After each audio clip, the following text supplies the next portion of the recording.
How to change shipping address in AliExpress app. Hi everyone, I'm here to assist you today. Without any delay, let's jump right in. First, open AliExpress app on your device. Make sure you're logged into your account. Then click on Account at the bottom right corner of your screen. Here, click on the gear icon at the top right corner of your screen. After you click on the gear icon at the top right corner of your screen, here, click on Shipping Address. After you click on shipping address in here, you'll find your shipping address. Press on edit in here.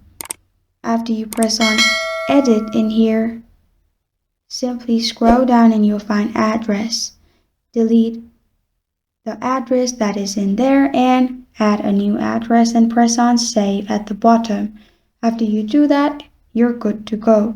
This is how to change shipping address in AliExpress app. Thank you for joining me today. If this video helps you out, please leave a like and subscribe for more. Got a question or want to suggest the topic? Comment below. Thank you for watching.